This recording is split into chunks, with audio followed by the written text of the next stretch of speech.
गुजरातियों को खास करके बहुत समझा सकते हैं, क्योंकि गुजराती यहाँ ज्यादा आते हैं। भले नीचे जगदम्बा के पास आते हैं, जो माउंट आबू के नीचे मंदिर बना हुआ है, परंतु फूल पूरा मंदिर तो यही दिलवाड़ा मंदिर बना हुआ है ना, जहाँ जगदम्बा भी है, जगत पिता भी है, आदिदेव भी है, आदि देवी भी है। ये सभी पॉइंट बुद्धि में रखनी है। अहमदाबाद वालों को बहुत समझाना है कि अहमदाबाद से बहुत आते हैं।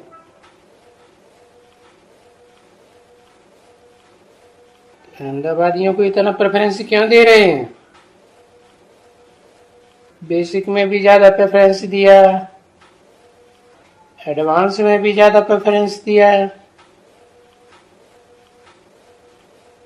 क्योंकि एडवांस ज्ञान की शुरुआत ही अहमदाबाद से होती है। जानकार पार्टी है ना, जैसे जनता पार्टी, उसकी शुरुआत भी कब हुई थी?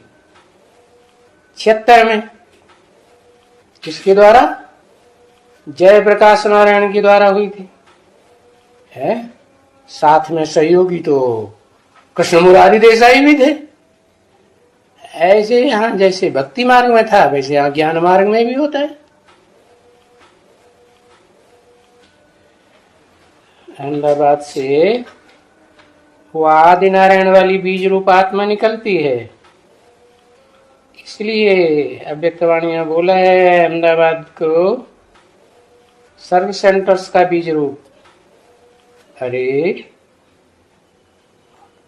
गुजरात में तो सेंटर ही सबसे बाद में खुले हैं।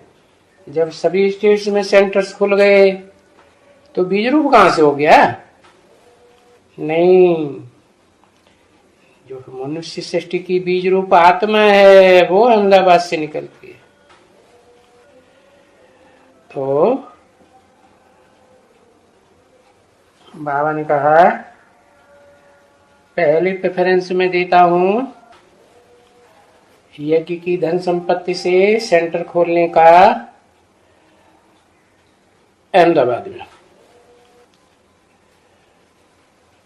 सेंटर को खोला है अहमदाबाद में, और फिर ये राजकोट में भी तो खोलेंगे। क्यों? राजकोट में क्या खास बात है? राजाओं का किला है ना, कोट माने किला, राज माने राजा।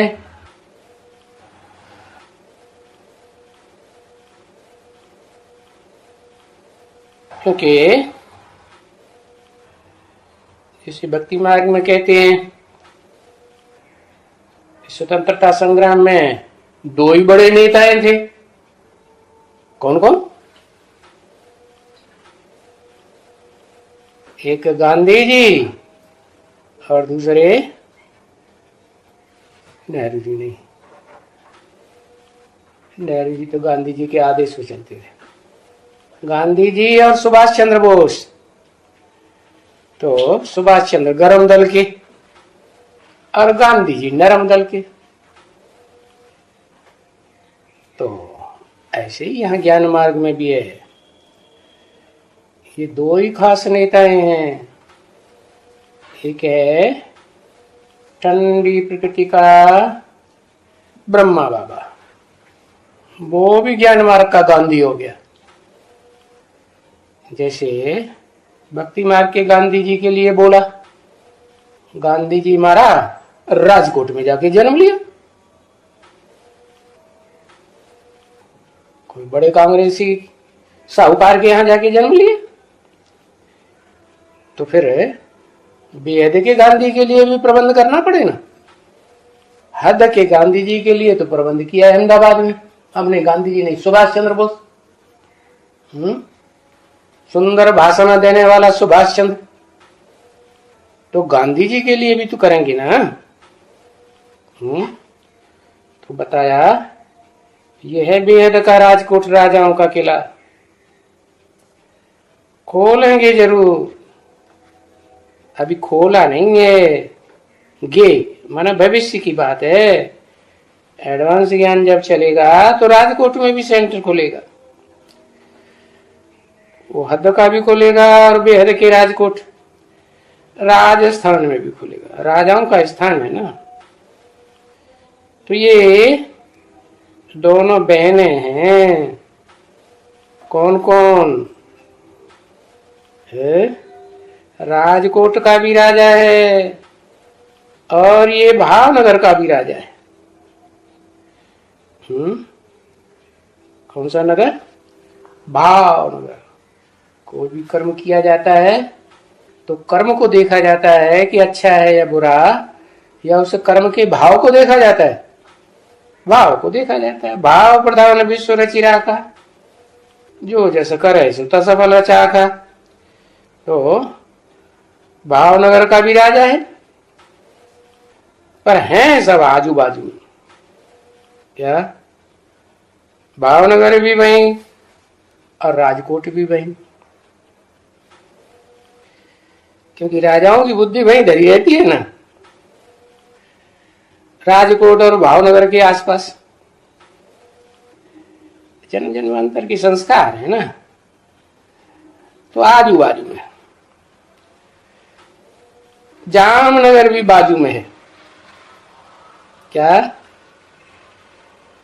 कौन सा नगर? जाम हो गई बुद्धि। कहाँ? भावनगर, भाव प्रभाव। और कहाँ बुद्धि? जाम। जाम बुद्धि हो गई तो क्या कहेंगे उसको? पत्थर बुद्धि या पारस बुद्धि? पत्थर बुद्धि। तो जामनगर भी बाजू में है। कहाँ है? राजकोट और भावनगर, जामनगर है तो सागर के किनारे ही, लेकिन जामनगर तो बिल्कुल सागर में के बाजू में है। ये सब बड़े बड़े अच्छे अच्छे राजाओं का देश है। क्या? राजकोट, भावनगर, जामनगर। बुद्धि जाम हुई पड़ी। और फिर हमारा ज्ञान भी है राजाई बनाने का। तो ये राजाएं तो बेचारे ऐसे भी चले गए हैं। तो जो चले गए हैं उनको जिंदगी में धक्का मिल गया है, इस अंतिम कल्प के अंतिम टाइम में, तो वो ज्ञान जल्दी समझेंगे या गफलत में रहेंगे?